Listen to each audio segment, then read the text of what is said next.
Hello दोस्तों, आज हम लोग स्टार्ट करने जा रहे हैं एनसीईआरटी बुक सीरीज साइंस का, जो सभी प्रतियोगिता परीक्षा के लिए काफ़ी महत्वपूर्ण है। जो भाई बहन इस बार बीपीएससी ट्री 4.0 की तैयारी कर रहे हैं, उनके लिए ये सीरीज काफ़ी महत्वपूर्ण होने वाली है, क्योंकि साइंस के काफ़ी प्रश्न वो एनसीईआरटी बुक से डायरेक्ट एग्ज़ाम में देखने को मिलता है।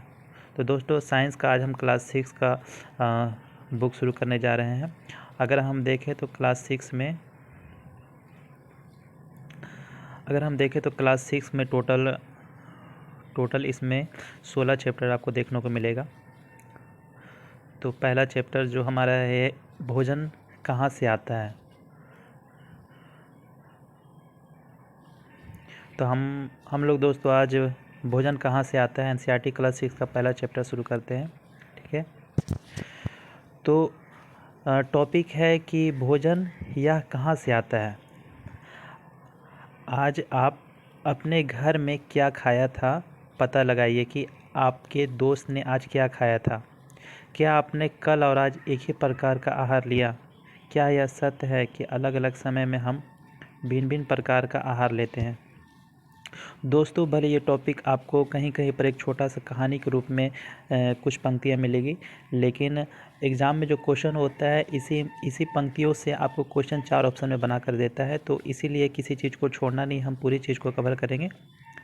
तो दोस्तों, हमारा टॉपिक है, अगर हम बात करें, एक पॉइंट हमारा है 1.1 विभिन्न खाद्य पदार्थ। तो विभिन्न खाद्य पदार्थ के बारे में हमें पढ़ना है क्रियाकलाप 1 में। विद्यालय में अपने दोस्तों से उन खाद्य पदार्थों की जानकारी प्राप्त कीजिए जो वे पूरे दिन खाते हैं। यदि वे विभिन्न राज्यों में रहने वाले हों तो उनसे वे जानकारी प्राप्त करने का प्रयास कीजिए। ठीक है, अपनी नोटबुक सारणी की तरह यथासंभव अधिक से अधिक दोस्तों द्वारा खाए जाने वाले विभिन्न खाद्य पदार्थों की जानकारी प्राप्त कर सूचीबद्ध कीजिए। तो दोस्तों, यहाँ पर आपको एक सूची दी गई है बॉक्स, आपको यहाँ पर सूची बनाना है। तो ये आपकी काम की नहीं है, आपको नहीं बनाना है, ये बच्चों के लिए है। ठीक है, आप अपने भोजन से हमें अनेक प्रकार की चीज़ खाते हैं। खाने की ये चीज़ें सभी चीज़ें किससे बनी है। हम जो भी दाल चावल रोटी सब्ज़ी खाते हैं, वो चीज़ किससे बनी है, उसके बारे में हमें जानना है। जैसे हम बात करते हैं पके चावल के बारे में, अगर हम सोचते हैं तो हम कच्चा चावल लेते हैं, उसे पानी में उबालते हैं और इसे तैयार करके हमें 2 पदार्थों या संगठनों की आवश्यकता होती है। दूसरी ओर कुछ भोजन तैयार करने में हमें कई संगठनों की आवश्यकता होती है। यदि हम सब्जी बनाना चाहते हैं तो हमें अलग अलग कई प्रकार की कच्ची सब्जियां, नमक, मसाला, तेल इत्यादि की आवश्यकता होती है। विभिन्न संगठक कहने का मतलब कि अगर हम सब्जी बनाते हैं तो उसमें किस किस चीज़ का प्रयोग करते हैं। जैसे कच्ची सब्जी हुआ, नमक, मसाला, तेल आदि जब हम मिलाते हैं तब हमें एक सब्जी का संगठक प्राप्त होता है। क्रियाकलाप 2 में हम देखते हैं, सारणी 1.1 में सूचीबद्ध कुछ खाद्य पदार्थों को छांटिए और अपने दोस्तों तथा घर पर चर्चा करके जानकारी प्राप्त कीजिए कि इनको बनाने के लिए कौन कौन सी सामग्री चाहिए। इनको सारणी 1.2 में सूचीबद्ध कीजिए। वस्तु का नाम और उसमें प्रयुक्त कच्ची सामग्री के कुछ उदाहरण सारणी 1.2 में कुछ अन्य को इस सूची में जोड़िए।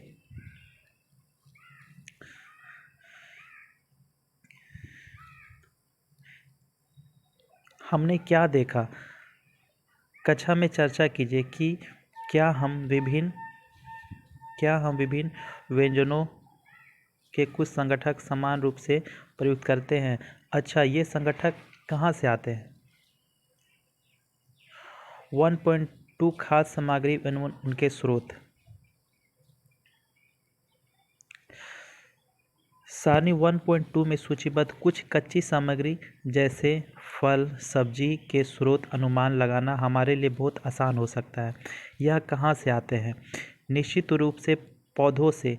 गेहूं और चावल का क्या स्रोत है। आपने धान और गेहूं के खेतों में उनके पौधों की अनेक पंक्तियां देखी हैं, इनसे हमें अनाज की प्राप्ति होती है। कुछ अन्य खाद्य पदार्थ के बारे में हम देखते हैं, जैसे अंडा, दूध, मुर्गी, मछली, झींगा, मांस आदि हमें जंतुओं से प्राप्त होती है। तो अगर प्रश्न बनता है कि जंतु से हमें क्या क्या प्राप्त होता है, तो अंडा, दूध, मुर्गा, मछली, झींगा, मांस आदि हमें जंतु से प्राप्त होती है।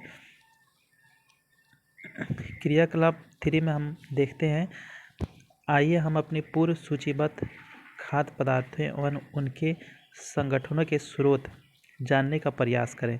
कुछ उदाहरण यहाँ पे दिया गया है, जैसे सारणी 1.3 में दिए गए हैं। कुछ और उदाहरण इस सूची में जोड़िए और इसके रिक्त स्थानों की पूर्ति कीजिए। तो यहाँ पर ये बॉक्स दिया हुआ है, जैसे कि हमें इडली, जैसे अगर हमें खाद्य इडली बनाना है तो उसके लिए क्या क्या कच्ची सामग्री चाहिए, जैसे चावल चाहिए, उड़द की दाल चाहिए, नमक चाहिए, जल चाहिए। ये सभी कहाँ से मिलते हैं? जैसे चावल है तो ये सभी पौधे से मिलते हैं। ये चावल, जैसे चावल का स्रोत क्या हो गया? पौधा हो गया। जैसे चिकन करी हमें बनाना है तो चिकन करी के लिए चिकन की आपको आवश्यकता होती है, जो कि जंतु से प्राप्त होता है। मसाला की आवश्यकता होती है, तेल और घी की आवश्यकता होती है, जो कि पौधे या जंतु से प्राप्त होती है। इसी तरह ये बॉक्स में हम देख सकते हैं। क्रियाकलाप क्रियाकलाप 3 से हम क्या निष्कर्ष निकालते हैं? पौधे विभिन्न खाद्य संगठनों जैसे कि अन्न, सब्जी तथा फल इत्यादि के स्रोत हैं।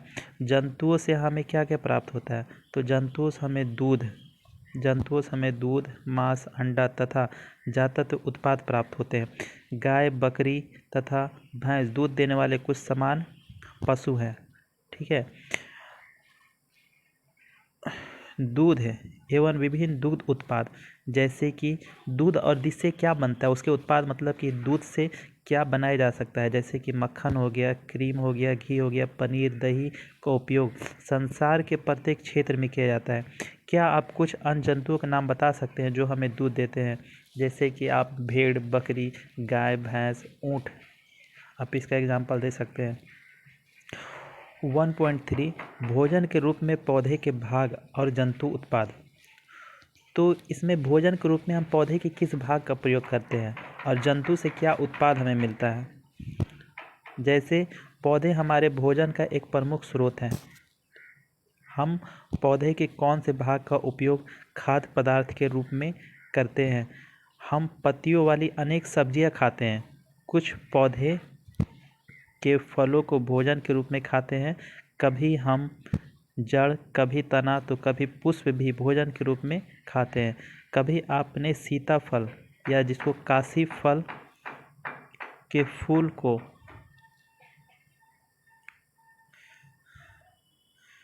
चावल की पिट्ठी में डुबा कर व तल कर पकौड़ी बनाकर खाया होगा। इस तरह का फूल आपने कभी पकौड़ी बनाकर आपके घर में बना होगा, तो इसका प्रयत्न कीजिए। कुछ पौधे के 2 या 2 से अधिक भाग खाने योग्य होते हैं। जैसे उदाहरण की अगर हम बात करें तो सरसों का बीज से हमें तेल प्राप्त होता है एवं इसकी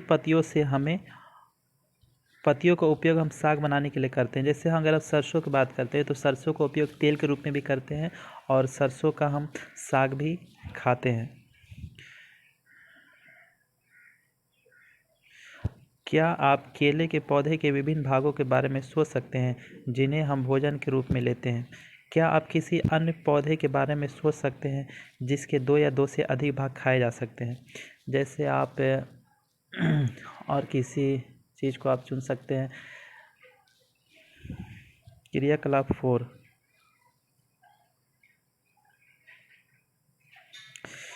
क्रियाकलाप 4 सारणी 1.3 में सूचीबद्ध सभी खाद्य पदार्थों में से उन संगठनों को छांटिए जिनका मुख्य स्रोत पौधा है।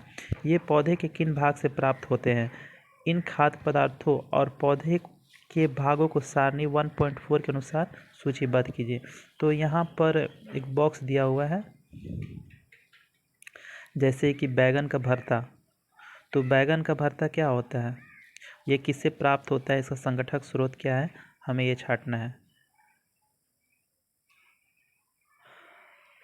अपने आसपास के अनजान पौधों पर यह देखने के लिए परीक्षण ना करें कि वे खाने योग्य हैं। कभी कभी ये विषैले भी हो सकते हैं। किसी चीज़ को खाने योग्य है कि नहीं ये देखने के लिए आप उसको चख कर या खा कर कभी ना करें उपयोग, क्योंकि वह विषैले भी हो सकते हैं।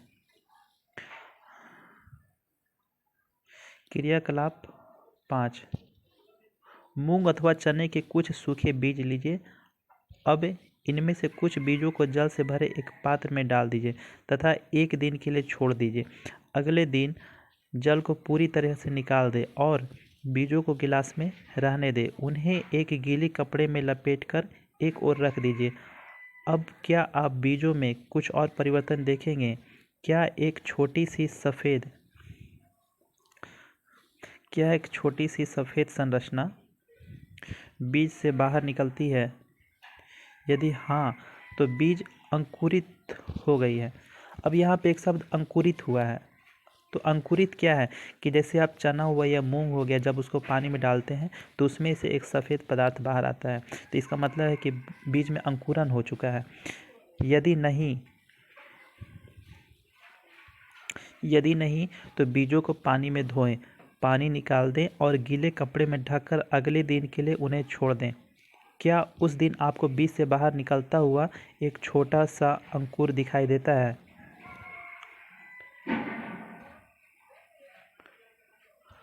जो अंकुर होता है, अंकुर को सावधानी से धोकर आप इन्हें खा सकते हैं। ये उबाले भी जा सकते हैं। इनमें कुछ मसाले मिलाने पर खाने के लिए एक स्वादिष्ट अल्पाहार तैयार किया जाता है। अब जैसे यहाँ पे चना देख सकते हैं, ये चना अंकुरित होने से पहले का है। जब इसमें पानी डालकर हम इसे रात भर छोड़ देते हैं तो इसमें अंकुरन हो जाता है इस प्रकार। क्या आप जानते हैं कि शहद कहाँ से प्राप्त होता है या शहद कहाँ से आता है या यह कैसे उत्पादित होता है? क्या आपने एक मधुमक्खी का छत्ता देखा है जहाँ बहुत सी मधुमक्खियाँ भिनभिनाया करती हैं? मधुमक्खियाँ फूलों से मकरंद, जिसे हम मीठे रस कहते हैं, तो फूलों से मीठा रस एकत्रित करती हैं और इसे अपने छत्त में भंडारित करती हैं। फूल और उनका मकरंद, जिसको फूल का रस बोलते हैं, वर्ष के केवल कुछ समय में ही उपलब्ध होते हैं। अतः जो मधुमक्खियाँ जो होती हैं इस मकरंद का भंडारण कर लेती हैं ताकि पूरे वर्ष इसका उपयोग किया जा सके। हम ऐसे छत्तों में मधुमक्खियों द्वारा भंडारित भोजन का शहद के रूप में उपयोग करते हैं। 1.4 आप देखते हैं कि जंतु क्या खाते हैं। अब हम विभिन्न प्रकार के जंतु तो पृथ्वी पर आते हैं, लेकिन वो क्या खाते हैं ये हमें इसकी जानकारी होनी चाहिए। क्या आपके घर में कोई ऐसा पालतू पशु है जिसकी आप देखभाल करते हो, जैसे कुत्ता, बिल्ली, भैंस या बकरी? फिर आपको इसकी जानकारी भी अवश्य होगी कि आपका पालतू जानवर क्या खाता है, अन्य जंतु क्या खाते हैं। क्या आपने कभी गिलहरी, कबूतर, छिपकली या छोटे से कीट को छोटे से जो कीट होते हैं, आपने कभी उसे खाना खाते हुए देखा है? देखिए, जैसे यहाँ पर इमेज में गिलहरी को खाते हुए दिखाया गया है। सारणी 1.5 में कुछ अनेक जंतुओं के नाम लिखे हैं। उनमें से कुछ जंतुओं द्वारा खाए जाने वाले भोजन भी लिखे हैं। सारणी में रिक्त स्थानों की पूर्ति कीजिए। जैसे आप यहाँ पे एक सारणी दिया गया है जीव का नाम, जैसे भैंस। तो भैंस क्या खाएगा? भैंस को आप जो दीजिए, घास, रोटी, सब्जी, आप उसे जो खिला सकते हैं, ऐसे वो घास, खली, भूसा, अनाज, पत्ती खाता है। बिल्ली क्या खाती है? तो बिल्ली जो अपने से छोटे जंतु जैसे चूहा को खाती है, दूध पीती है, पक्षी को वो खा लेती है, रोटी खाती है। चूहा क्या खाता है? तो चूहा रोटी भी खाता है, घर में जो भी उसको खाने का मिलता है। शेर, तो शेर एक मांसाहारी जानवर है। शेर की बात करें तो शेर यहाँ पे एक मांसाहारी जानवर है, तो वो अपने से छोटे जानवरों का शिकार करता है, जैसे हिरन हो गया।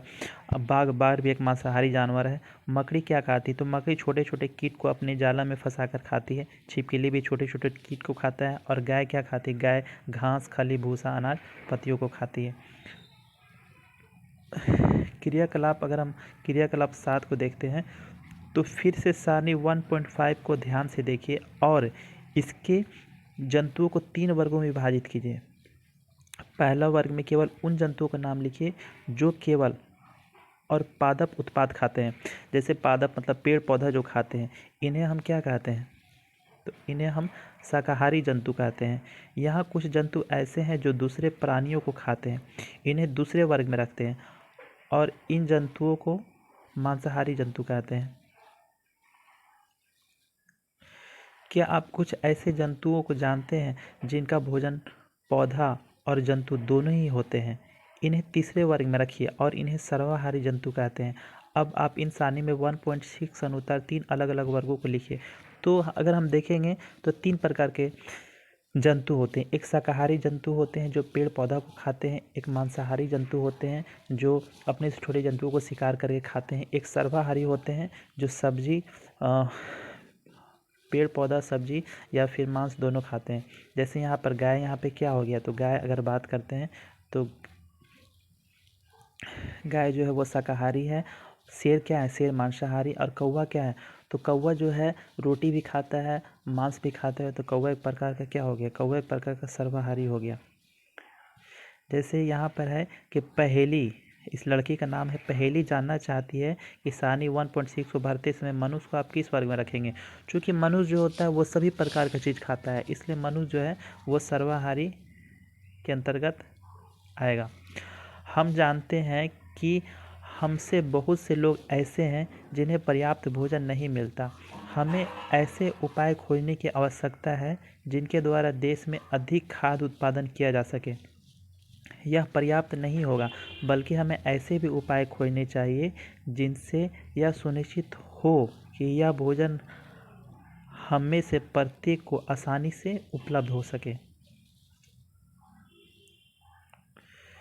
जैसे यहाँ पर कुछ शब्द दिए गया है, ठीक है। जैसे हमने अभी पढ़ा, यहाँ पर कुछ शब्द है जैसे संगठक। तो संगठक, ये शब्द आपको एग्जाम में बहुत महत्वपूर्ण होने वाले हैं, इसी शब्द से क्वेश्चन बनाता है। जैसे संगठक क्या है, तो संगठक मान लीजिए आप सब्जी बनाते हैं, तो सब्जी में किस किस चीज़ का प्रयोग होता है, जैसे कच्ची सब्जी का मसाला, पानी, नमक, तेल, तो ये सभी मिलाकर संगठक कहलाते हैं। दूसरा, खाद।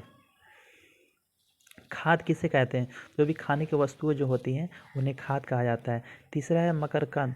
तो हमने मधुमक्खी के बारे में पढ़ा था कि वर्ष में एक बार वो फूलों के रस को चूस कर और एक जगह जमा करती है, तो फूलों को जो मीठा रस होता है उसे मकरकंद कहते हैं। अंकुरित बीज, इसका एग्जाम्पल हमने देखा कि चना को जब हम पानी में फुलाते हैं तो उसमें सफ़ेद कुछ पदार्थ बाहर आता है, इसका मतलब है कि उसमें अंकुरन हुआ और वो अंकुरित बीज कहलाता है। शाकाहारी, जो जीव जंतु जो है पेड़ पौधा खाते हैं उन्हें शाकाहारी कहते हैं। मांसाहारी शब्द की बात करें तो जो जंतु अपने से छोटे जंतुओं का शिकार करके मांस खाते हैं या फिर जो मांस का सेवन करते हैं, इसी वालों से मांसाहारी कहते हैं। सर्वाहारी का हमने एग्जाम्पल देखा कि जैसे कौवा हो गया, वो रोटी भी खाता है, मांस भी खाता है। मनुष्य, हम मानव, जो कि हम सभी प्रकार की चीज़ों का सेवन करते हैं, तो हम भी सर्वाहारी के अंतर्गत आएंगे।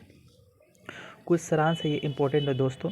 जैसे कि भारत के विभिन्न प्रदेशों में खाए जाने वाले भोजन में बहुत अधिक विविधता मिलती है। विविधता कहने का मतलब जहाँ भोजन का बहुत ज़्यादा प्रकार हो खाने का, जैसे विभिन्न प्रकार की सब्जियां हो, फल हो, वहाँ बहुत ज़्यादा प्रकार का भोजन हो, तो इसलिए भारत में बहुत अधिक विविधता है। हमारे भोजन में मुख्य स्रोत क्या है, तो हमारे भोजन में मुख्य स्रोत पौधा तथा जंतु है। जो जंतु केवल पादप खाते हैं उन्हें क्या कहते हैं, तो जो जंतु केवल पादप खाते हैं उन्हें शाकाहारी कहते हैं। जो जंतु केवल जंतुओं को खाते हैं उन्हें मांसाहारी कहते हैं, और जो जंतु पादप तथा दूसरे प्राणी दोनों को खाते हैं उन्हें सर्वाहारी कहते हैं। यहाँ पर अभ्यास दिया गया है, ठीक है। क्या, अगर हम यहाँ पे क्या सभी जीवों को एक ही किस्म के भोजन की आवश्यकता होती है? नहीं, सभी जीवों को एक ही किस्म के भोजन की आवश्यकता नहीं होती है। जैसे हम अगर गाय भैंस की बात करें तो वो पेड़ पौधा खाते हैं, अगर हम शेर की बात करें तो वो मांस खाते हैं, मनुष्य की बात करें वो सभी चीज़ का सेवन करते हैं। तो सभी जीवों को एक ही किस्म के भोजन की आवश्यकता नहीं होती है। दूसरा क्वेश्चन है, 5 पौधे का नाम बताइए तथा इनके भाग का उपयोग खाद्य पदार्थ के रूप में होता है। जैसे आप पालक ले लें तो पालक के पत्ते का उपयोग हम खाद के रूप में करते हैं। आप अगर सरसों ले लें तो सरसों का हम तेल के रूप में भी उपयोग करते हैं और सरसों का साग के रूप में उपयोग करते हैं। इसी तरह 5 पौधे का नाम बता सकते हैं, ठीक है। कॉलम 1 कॉलम 2 का मिलान करना है हमें यहाँ पर। जैसे दूध, दही, पनीर, घी, तो क्या है, तो ये भी जो दूध दही पनीर ये सभी जंतु के उत्पाद है, जंतु से प्राप्त होते हैं। पालक फूलगोभी गाजर, तो पालक फूलगोभी गाजर जो है ये एक प्रकार का क्या है, तो एक प्रकार की सब्जियां हैं। शेर और बाघ, तो शेर और बाघ क्या है, दूसरे जंतुओं को मार कर खाते हैं। शाकाहारी, शाकाहारी मतलब कि जो है जो पादप और उसके उत्पाद खाते हैं। तो अगर हम रिक्त स्थान की बात करें दोस्तों, अगर हम रिक्त स्थान की बात करें तो हमें फिल इन द ब्लैंक्स करना है। शाका का देखते हैं बाघ, बाघ एक है खाली स्थान क्योंकि यह है केवल मांस खाता है। तो बाघ क्या है, बाघ एक मांसाहारी है जो केवल मांस खाता है। खा, किरण केवल पादप उत्पाद खाता है इसलिए इसे हम शाकाहारी कहेंगे। तोता केवल, तो तोता केवल क्या खाता है, तो तोता केवल जो है वो पादप खाता है। जो खालिस्तान हम पीते हुआ प्रायः गाय भैंस और बकरी से प्राप्त होता है। तो गाय भैंस बकरी से हमें क्या प्राप्त होता है, तो गाय भैंस बकरी से हमें दूध प्राप्त होता है। हमें चीनी किससे प्राप्त होती है, तो चीनी हमें गन्ना से प्राप्त होती है। ये सोचने वाली बात है ये, ठीक है। तो दोस्तों क्लास 6 एनसीईआरटी का हमने पहला चैप्टर को डिस्कस किया। चूँकि दोस्तों ये जो एनसीईआरटी का सीरीज साइंस काफ़ी महत्वपूर्ण होने वाला है ये एग्ज़ाम के लिए, तो इसलिए आप जो है इसको, अगर दोस्तों इसमें अगर आप कुछ सुझाव देना चाहते हैं एनसीईआरटी से रिलेटेड, या आप कुछ और अगर आपको कुछ कमी लगती है तो आप हमें कमेंट करके ज़रूर बताएं। थैंक यू दोस्तों।